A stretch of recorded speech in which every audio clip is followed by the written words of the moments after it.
នៅថ្ងៃទី7ខែមករាឆ្នាំ2026កូនប្រុសរបស់អតីតមេដឹកនាំការ៉ែនដែលមានឈ្មោះថាលោកឧត្តមសេនីយ៍បូមយ៉ាបានប្រកាសបង្កើតរដ្ឋថ្មីមួយដែលលោកបានឲ្យឈ្មោះថាសាធារណរដ្ឋកោទូលេហើយបានអះអាងថានេះគឺជាសាធារណរដ្ឋឯករាជ្យផ្ដាច់ខ្លួនចេញពីប្រទេសមីយ៉ាន់ម៉ាការប្រកាសឯករាជ្យដោយកោញាបាលមួយនេះត្រូវបានធ្វើឡើងនៅក្នុងជំរំអូកេគីនៅក្នុងភូមិស៊ូកាលីស្រុកមីយ៉ាវ៉ាឌីនៅក្នុងរដ្ឋការ៉ែនរបស់មីយ៉ាន់ម៉ានៅក្បែរព្រំដែនថៃជាប់ជាមួយនឹងស្រុកមេសុតរបស់ថៃឧត្តមសេនីយ៍នៅដាមីយ៉ាត្រូវជាកូនប្រុសរបស់លោកឧត្តមសេនីយ៍បូមយ៉ាដែលជាអតីតមេដឹកនាំសហភាពជាតិការ៉ែនបានប្រកាសបង្កើតសាធារណរដ្ឋកោទូលេនិងប្រកាសខ្លួនគាត់គឺជាប្រធានាធិបតីឧត្តមសេនីយ៍នៅដាមីយ៉ាថែមទាំងបានប្រកាសបង្កើតរដ្ឋាភិបាលនិងបានតែងតាំងគណៈរដ្ឋមន្ត្រីរបស់គាត់ទៀតផងថ្នាក់ដឹកនាំជាន់ខ្ពស់នៅក្នុងរដ្ឋាភិបាលនៃសាធារណរដ្ឋមួយនេះមានដូចជាឧត្តមសេនីយ៍នៅដាមីយ៉ាគឺជាប្រធានាធិបតីលោកសសាគីប៉ូគឺជាអនុប្រធានាធិបតីទី1សដេវីតថេកផូគឺជាអនុប្រធានាធិបតីទី2សភូទូលេគឺជានាយករដ្ឋមន្ត្រីហើយនិងសដេវីតឡដូគឺជាឧបនាយករដ្ឋមន្ត្រីនិងជារដ្ឋមន្ត្រីការពារជាតិស្រីទីនៅក្នុងសេចក្តីប្រកាសរបស់ខ្លួនលោកឧត្តមសេនីយ៍នៅដាមីយ៉ាបានលើកឡើងថាកោទូលេគឺជាមាតុភូមិនៃជនជាតិការ៉ែនហើយការបង្កើតសាធារណរដ្ឋនេះគឺស្របទៅតាមច្បាប់អន្តរជាតិនិងសិទ្ធិមនុស្សឧត្តមសេនីយ៍រូបនេះបន្តទៀតថារដ្ឋាភិបាលមីយ៉ាន់ម៉ាបានដួលរំទៅហើយដូច្នេះប្រជាជនការ៉ែនត្រូវតែបង្កើតរដ្ឋឯករាជ្យថ្មីមួយនៅក្នុងសេចក្តីថ្លែងការណ៍របស់រដ្ឋាភិបាលនៃសាធារណរដ្ឋថ្មីថ្មោងមួយនេះបញ្ជាក់ថាប្រជាជនការ៉ែនរងទុក្ខបុកម្នេញរងការគៀបសង្កត់ការរើសអើងនិងការកាប់សម្លាប់ពីសំណាក់រដ្ឋាភិបាលមីយ៉ាន់ម៉ាអស់រយៈកាលជាយូរមកហើយយុទ្ធនាការបង្កើតប្រទេសថ្មីមួយនេះមិនមែនទៅតែកើតមានឡើងទេគឺមានរយៈពេលជាង77ឆ្នាំហើយពោលគឺតាំងពីឆ្នាំ1949មកម្ល៉េះនៅក្នុងពិធីប្រកាសឯករាជ្យនេះគេឃើញមានមនុស្សជាង400នាក់បានចូលរួមដែលមានទាំងប្រជាជនស៊ីវិលមេដឹកនាំយោធាហើយនិងទាហានការ៉ែនពួកគេថែមទាំងបានដើរដង្ហែក្បួនយោធានិងបានបង្ហាញអំពីមុខរបស់រដ្ឋមន្ត្រីសំខាន់ៗនៅក្នុងរដ្ឋាភិបាលថ្មីមួយនេះទៀតផងឧត្តមសេនីយ៍នៅដាមីយ៉ាដែលបានប្រកាសខ្លួនជាប្រធានាធិបតីនៃសាធារណរដ្ឋកោទូលេបញ្ជាក់ថាប្រជាជនការ៉ែនមិនអាចទទួលយកបានការដឹកនាំរបស់យោធាមីយ៉ាន់ម៉ាបន្តទៀតទេហើយពួកគេនឹងធ្វើការឆ្ពោះទៅរកការបង្កើតរដ្ឋធម្មនុញ្ញថ្មីមួយដែលមានរដ្ឋាភិបាលពេញលេញហើយសហការជាមួយនឹងជនជាតិផ្សេងៗទៀតនៅក្នុងទឹកដីមីយ៉ាន់ម៉ានិងនៅលើឆាកអន្តរជាតិដើរនៅលើគន្លងប្រជាធិបតេយ្យបើតាមឧត្តមសេនីយ៍រូបនេះប្រជាជនមីយ៉ាន់ម៉ាច្រើនលើកមិនចង់ចូលរួមការបោះឆ្នោតទេពីព្រោះពួកគេដឹងថានេះមិនមែនជាការបោះឆ្នោតបែបប្រជាធិបតេយ្យសេរីនិងយុត្តិធម៌ពួកគេចង់បានការបោះឆ្នោតមួយដែលយុត្តិធម៌ប្រកបដោយប្រជាធិបតេយ្យហើយប្រសិនបើរដ្ឋាភិបាលបច្ចុប្បន្ននៅតែបន្តដឹកនាំប្រទេសឧត្តមសេនីយ៍រូបនេះនិយាយថាស្ថិរភាពនឹងមិនអាចកើតមានឡើងនៅលើទឹកដីមួយនេះបានទេ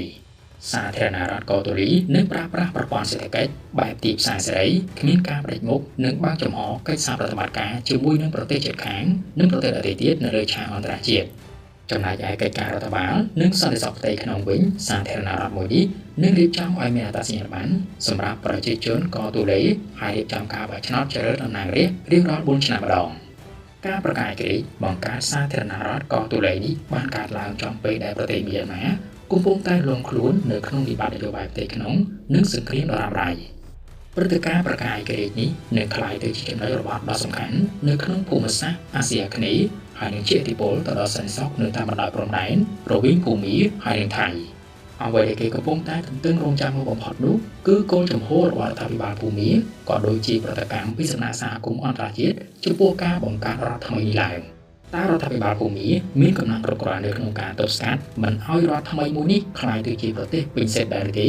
ប្រសិនបើរដ្ឋនេះអាចទទួលបានឯករាជ្យពេញលេញនិងទទួលស្គាល់ជាអន្តរជាតិនោះរដ្ឋផ្សេងៗទៀតនៅក្នុងទឹកដីមីយ៉ាន់ម៉ាឧទាហរណ៍ដូចជារដ្ឋសាននឹងប្រកាសឯករាជ្យជាមិនខាននៅពេលនោះប្រទេសមីយ៉ាន់ម៉ាទាំងមូលនឹងត្រូវបែកបាក់ខ្ទេចខ្ទីប៉ុន្តែប្រសិនបើរដ្ឋាភិបាលភូមាសម្រេចចិត្តថានឹងធ្វើសង្គ្រាមបង្ក្រាបរដ្ឋឯករាជ្យថ្មីមួយនេះនោះសង្គ្រាមនៅតាមបណ្ដោយព្រំដែនរវាងភូមានិងថៃប្រកាសជាឆាបឆេះឡើងហើយក៏ប៉ះពាល់ទៅដល់ប្រទេសថៃផងដែរបើយើងសំណើមកភូមិសាស្ត្រទឹកដីរបស់សាធារណរដ្ឋកោទូលេនេះមានទីតាំងនៅក្នុងរដ្ឋខាយីនហើយនឹងផ្នែកមួយចំនួនទៀតនៃរដ្ឋមូនតំបន់ថានីនថារីតំបន់បាហ្គោហើយនិងតំបន់អាយ៉េយ៉ាវ៉ាឌីរបស់ប្រទេសភូមាចំពោះចំនួនកងទ័ពរបស់សាធារណរដ្ឋកោទូលេគេពុំអាចកំណត់បានពិតប្រាកដទេប៉ុន្តែយ៉ាងណាគេដឹងថាកងទ័ពនេះមានចំនួនលើសពី200នាក់ កងទ័ពកោះទូលេត្រូវបានបង្កើតឡើងដោយលោកឧត្តមសេនីយ៍សនឺដាបូមយ៉ាដែលត្រូវជាពុករបស់លោកឧត្តមសេនីយ៍នឺដាមយ៉ាដែលជាប្រធានាធិបតីរបស់សាធារណរដ្ឋកោះទូលេបច្ចុប្បន្នឧត្តមសេនីយ៍ដែលជាពុកបានប្រកាសបង្កើតកងកម្លាំងកោះទូលេនៅថ្ងៃទី19 ខែ 7 ឆ្នាំ 2022 តាមកាលទៅកងកម្លាំងនេះបំបែកខ្លួនចេញពីសហភាពជាតិការ៉ែនហៅកាត់ KNU ដែលកងកម្លាំងរបស់សហភាពជាតិការ៉ែននេះមានចំនួនដល់ទៅជាង 15,000 នាក់ឯណោះនៅពេលដែលលោកឧត្តមសេនីយ៍ដែលជាឪពុកសនឺដាបូមយ៉ាបង្កើតកងទ័ពនេះឡើងនៅក្នុងឆ្នាំ 2022 នោះគឺមានចំនួនត្រឹមតែជាង 200 នាក់តែប៉ុណ្ណោះមកទល់នឹងពេលបច្ចុប្បន្នគេអាចបានប្រមាណថាកងកម្លាំងរបស់សាធារណរដ្ឋកោះទូលេអាចមានចំនួនច្រើនជាងនេះឆ្ងាយឧត្តមសេនីយ៍ដែលជាឪពុកគឺសនឺដាបូមយ៉ាធ្លាប់កាន់តួនាទីជាប្រធានអង្គភាព KNDO ឬក៏មានឈ្មោះពេញថា Karen National Defense Organization ប៉ុន្តែក្រោយមកត្រូវបានគេដកចេញពីអង្គភាពមួយនេះបន្ទាប់ពីគាត់ត្រូវបានគេចាប់ប្រកាន់ថាបណ្ដាលឲ្យទាហានបន្តខ្លួនសម្រាប់មនុស្សចំនួន 25 នាក់នៅភូមិខាងត្បូងរដ្ឋការ៉ែនដែលគេសង្ស័យថា 25 នាក់នោះគឺជាអ្នកយកការសម្ងាត់ឲ្យយោធារបស់ភូមាបើទោះបីជាមានចំនួនត្រឹមតែជាង 200 នាក់ក៏ប៉ុន្តែកងកម្លាំងកោះទូលេនេះបានបើកការវាយប្រហារយ៉ាងសកម្មប្រឆាំងជាមួយសត្រូវរបស់ខ្លួននៅក្នុងទឹកដីរបស់ភូមាជាស្ដែងនៅក្នុងខែមេសាឆ្នាំ 2023 កងកម្លាំងកោះទូលេបានបើកការវាយប្រហារប្រឆាំងជាមួយនឹងកងកម្លាំងរដ្ឋាភិបាលរបស់ភូមាដែលប្រចាំការនៅក្នុងរដ្ឋខាយិនហើយបង្ខំឲ្យមនុស្សរត់ទៅជា10000 នាក់បានរត់ចូលទៅក្នុងទឹកដីរបស់ថៃក្រោយនោះបន្តិចនៅថ្ងៃទី21 ខែ 5 ឆ្នាំ 2023 កងកម្លាំងកោះទូលេបានសហការជាមួយនឹងកងកម្លាំងផ្សេងទៀតដែលប្រឆាំងជាមួយនឹងរដ្ឋាភិបាលភូមាបើកការវាយប្រហារនៅក្នុងក្រុងមីយ៉ាបាឌីនៅក្នុងរដ្ឋខាយិនប្រឆាំងជាមួយនឹងកងទ័ពរដ្ឋាភិបាលភូមាតាមប្រភពមួយចំនួនបានដឹងថាកងកម្លាំងរបស់សាធារណរដ្ឋកោះទូលេនេះមានទំនាក់ទំនងជាមួយនឹងគណៈបកនយោបាយស្ដារនិយមរបស់អ៊ីតាលីមួយដែលមានឈ្មោះថាកាសាផោន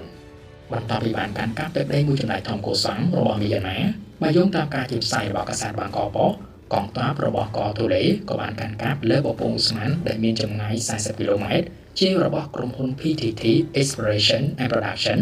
ហើយមានតួនាទីបង្ហូរឧស្ម័នចេញពីប្រទេសមីយ៉ាន់ម៉ាទៅកាន់ខេត្តកาญจนបុរីរបស់ប្រទេសថៃកងទ័ពកោះទូលេកំពុងតែពិចារណាថាតើត្រូវបាត់បំពង់ឧស្ម័ននេះឬក៏គំទេចោល